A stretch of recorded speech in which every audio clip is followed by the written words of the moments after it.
Hey everyone, it's Dr. Bumstead here. I'm going to go over your Making Connections project for you just for some help and some clarity as you go forward. So let me share my screen so you can see exactly what you'll be looking at on your Making Connections.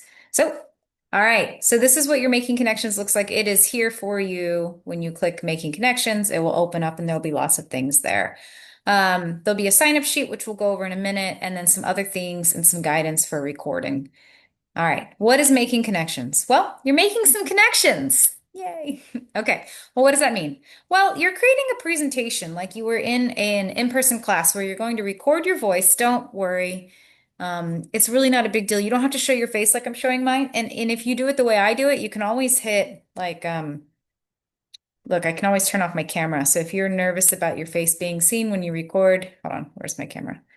You can always turn it off your camera or anything like that. Like here we go. Oh, you can't see me now. Okay, now you can see me, right? Okay, so what is it? Well, you're creating a PowerPoint presentation or some kind of presentation where a voice can be recorded over. I cannot say that enough. Remember, if you don't do something because you don't read the instructions, it is ultimately 100% your issue, right? Or if you can't get technology to work, ultimately your issue. You have to figure it out. When if I didn't have my textbook, it wasn't my professor's problem, it was mine, right? I had to figure out how to do it, even if, I had to scrounge all my peanuts for it, right? Okay, so, what are you doing? Well, you're looking at cultural significance. This is one thing I would absolutely define. Define what cultural significance is. That is really, really important. Why is something culturally significant? What does that even mean? What does significance mean?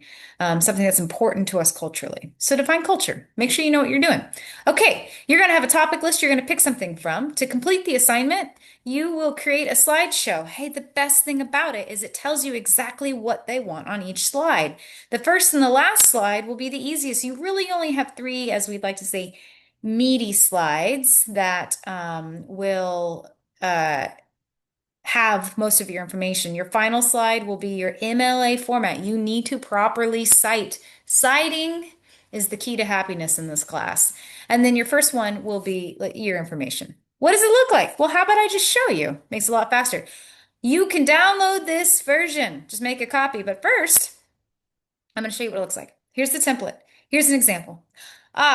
Great question, seminar. Birth of Venus by Sandro Botticelli. You'll put your name, not your name, but your name. All right. Your instructor's name, so mine, and then the date, right? The date you turn it in. Then your second slide, it's exactly what it wants. Description of work, your title of work, creator if known. Usually creators aren't known if it's um, a very ancient thing, but usually you can find a creator. So if you're having trouble, you can ask me, or you can say, according to these scholars, because you're going to look at scholarly stuff, that there are no creators, or it's unknown. There is creators unknown. Culture, or original location, current location, the medium. What's it made out of? What is it? The dimensions, right? Is it spherical and of shape and something like that? And you'll put a photo credit for every photo you use. Not just a website. Here on here, I know it's a website. That's general across. You need a full MLA citation. Make sure you do it. Who's it by, etc. Where'd that photo come from? Who took it? Okay, now, then you're going to have your cultural context. Again, look up culture. Think about what culture is. These green things are there to tell you what they want. These white things are the answers. So when you actually do this, these greens shouldn't be here, just this. And this isn't enough, right? For the paper or for the presentation, it's enough. But what you're going to say, you're going to add to it. Like I'm showing you a bunch of stuff, but I'm adding to it. You need to explain this. You need to explain this, and then you need to explain this. So you have a little bit of information, and then you will vocally record a little bit more to explain it. So what does this mean, a time of renewed Greco-Roman culture? Whatever piece you do, obviously you won't do this one, you'll do something else. What does it mean that they've often returned to nude and pagan pre-Christian matter in the Renaissance? Like compared to what? What does it mean that's a feature of a Roman goddess? Like what is that? Explain it in the culture. What does that mean to the people? All right, now contemporary significance, same thing. The green, that's there to help you. Please delete it when you actually have your presentation. Then they talk about the comparison of this very old very old compared to us. Painting. They show a Lady Gaga version of it, of like something more modern she's done to represent it, and then other examples. So they mention here, remember you don't have the green. The green is just telling you what to put, that it's an idea physical form of cultural standards. Like today we still use the Venus to decide beauty standards. Well, explain that. Don't just put Lady Gaga as Venus. Explain. Here I have Lady Gaga. She's doing this. This is how it represents that, okay? Add to it. Same with the conflicting viewpoints. Add to it. What do you mean by this? The reason you have only a little bit here is because nobody wants to read a slide packed full of words, right? You have to speak. You're presenting, you're talking. Can you record like I'm recording? You can. I'll show you how. Okay, it's just Zoom. I just open Zoom and hit record like I'm talking to nobody in a meeting. And then you were excited. It's not too bad, this. The trouble you'll have is finding sources because you're not just going to go into Google and write Venus, right? Too much. You're going to go, I'm sure you're going to go since I'm here. Austin CC Library. Why is the library important? Well, here's your library presentation. One, this is really difficult. This is the Elgin Library, by the way. Isn't it pretty? You can like stand out on the balcony. This is really difficult. Just to type in something here, there's a lot going on there. You can limit it to books, ebooks, and movies, but still a lot going on here. Oh, by the way, before I show you where you should go, this is a real person at all times. You can just chat with them. Pretty cool, right? All day, it's an ACC library. Late at night, 2 a.m., you want to chat with a real person? You will be, but they'll be in England. But they'll still be a librarian who can help you. You can also contact them here. What can they help you with? Any library stuff, citations, finding sources, etc. They are not there to cite for you, but they are there to help, right? Okay. A to Z list of databases. Boom. This is your friend, your best friend in college. If there's a Taylor Francis source you come across on the internet and you can't get it, I have access to that. You guys don't, so let me know. But there are so many sources, like family studies abstracts, films. Oh, Films on Demand's great. Hey, let me show you this one. This is not the one that you'll use the most, but for ancient stuff, you might find it quite easy. Films on Demand is really cool. It shows you videos, videos, videos. All right. Okay. Mona Lisa. I'm going to type in the Mona Lisa. You can't pick that one, but let's say you can. I'm going to give it as an example. They have all kinds of cool, these are all scholarly videos or like documentaries. There are 166 things. Now, let's say I'm just going to pick the Mona Lisa mystery.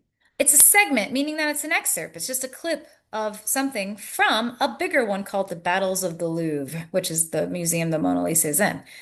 Well, what it's doing is it's clipping it to show me out of this big long documentary, it's probably an hour or two. There's 2 minutes that talk about Mona Lisa. Those are the 2 minutes I really want. So I'm going to click it. And it's going to take me to that. It's pretty cool. Oh, look at that. And it even has a transcript. That's pretty cool. So if you're listening and you want to write down a quote from it, you can quote it. You hit play. Look, it's taken me to this exact place the Mona Lisa conversation is in at 34 minutes. See, I would have had to watch it for 34 minutes before I saw anything about Mona Lisa. I can hit play. Or if I want to watch the whole documentary, I know where it's at. Now, what do? I want to cite this. I don't know how to cite. Well, you should keep learning, but check this out. Now, this is a tool. Boom, cite. Copy, paste. Your MLA citation is done.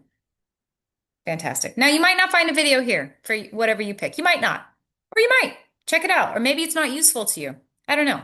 But it's here. It gives you a transcript right here, so you can quote something and you can cite it. That is Films on Demand. You can use it for other classes, not just mine. Let me show you something else. That's really cool. That's your Fran. Okay, I gotta go back one more. Yeah, it's been a long day. I'm a little tired recording this, but this is the last video I'm recording, so today anyways. Okay, Gale's good, EBSCO's good, but we're gonna go to our Fran JSTOR. We're gonna go to Canopy too. Whoa, this one's new. Sorry, chemical technology. In case you're going to be a chemical engineer or something. All right, JSTOR. What is JSTOR? JSTOR is really cool. JSTOR is an academic peer-reviewed heaven. That means everything in here has been reviewed by other academics in those who are specialists to make sure it's worth publishing. Now, if you just Google it, you're going to get something from, you know, anybody who wants to write anything about anything that may not know or may think they know, right? Wikipedia is one of those places. Not good. Okay, what's here though? Anyone can write Wikipedia, by the way. I'm gonna look up, you see my spelling? I'm gonna look up Mona Lisa. Let me show you what happens. Cool things. Oh, cool. I have images. There are my photo credits. Awesome. Now your photos might not be here. That's okay. I'll show you how to cite in another way in just a second. Um, I want to use this picture of Mona Lisa, this picture of this painting. Boom. Cite, copy, done. I have it right here. I'm going to copy this and use it, right? As long as you credit, you always have to cite your sources. Let people know where you get your ideas from. No good idea is original, right? We have to acknowledge where we get our ideas.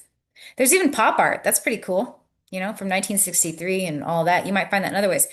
Oh my gosh, there's 10,000 journal articles. I can't go through all of those. I'll go through some of them. But hey, guess what? I'm going to start with this one.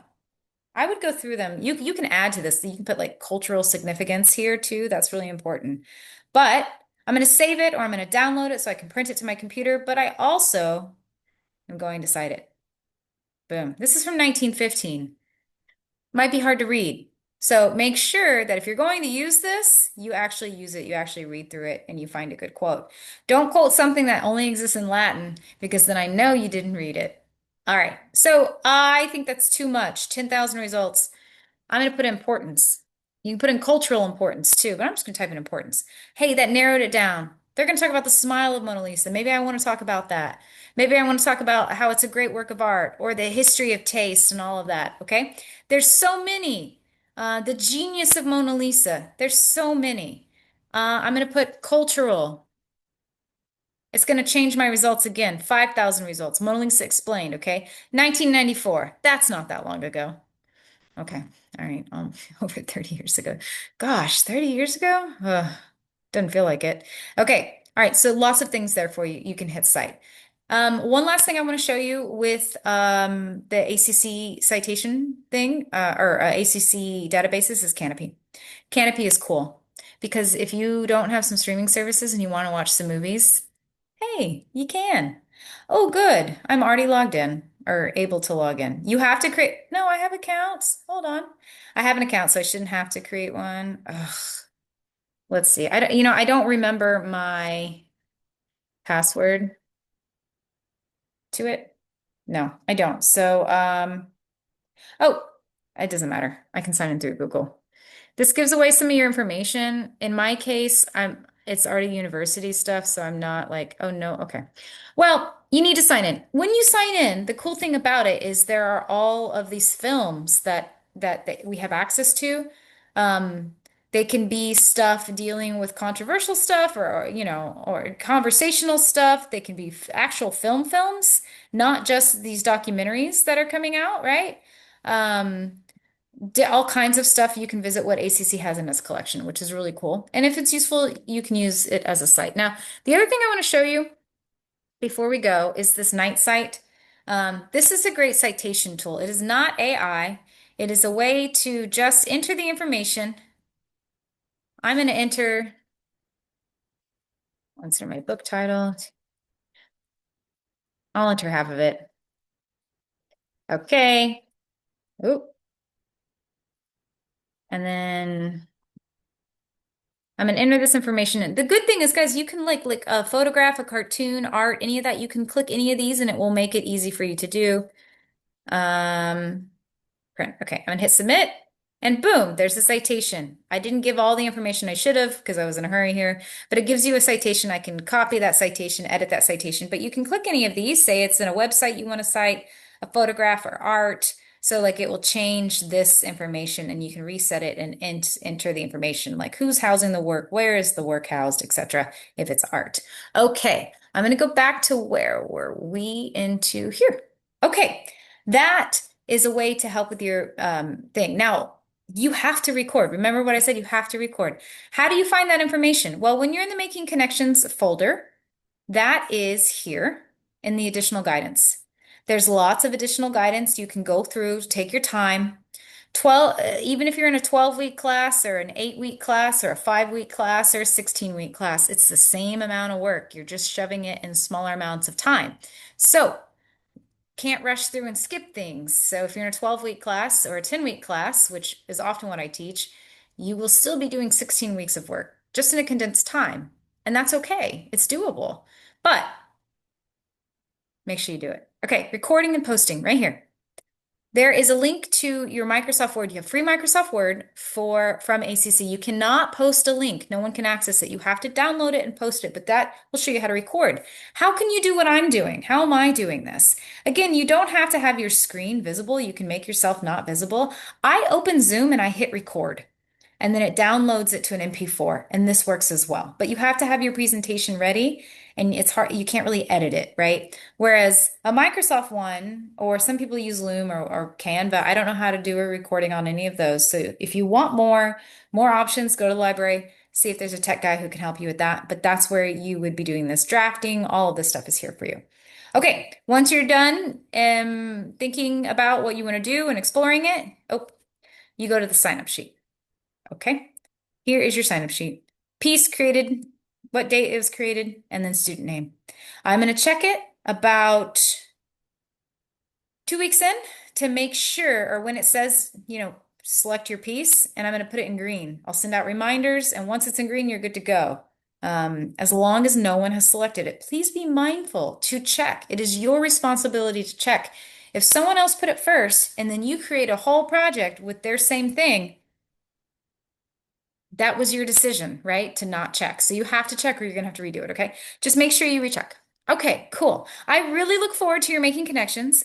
You will be posting it to Padlet. I will have instructions on how to do that. But the key thing you must hear from me is in order to do it on Padlet, you have to sign in to your ACC ID or your ACC email. You cannot do Padlet through another email. ACC email only. People don't listen to me and then they're like, I can't do it, a week after it's due. And I don't know what to say, okay? Because it's your ACC email. If you have trouble, please email me ahead of time, not the moment it's due. Test it first. Always test it. Okay? The link will be it will be in here in the sign up sheet, the submission link. I'm going to put it here. I'm also going to put it in the submission portal. Okay. So you can find the Padlet. It will not be hidden from you. Okay. If you have any questions, guys, let me know. I can't wait. If I haven't met with you yet, I can't wait to meet with you. And I'm super excited about listening to your presentations. Oh, final thing. You will be commenting. You need to comment on as many as possible. 8 is the requirement though. Okay. All right. And meaningful. All right. Have a great day, guys.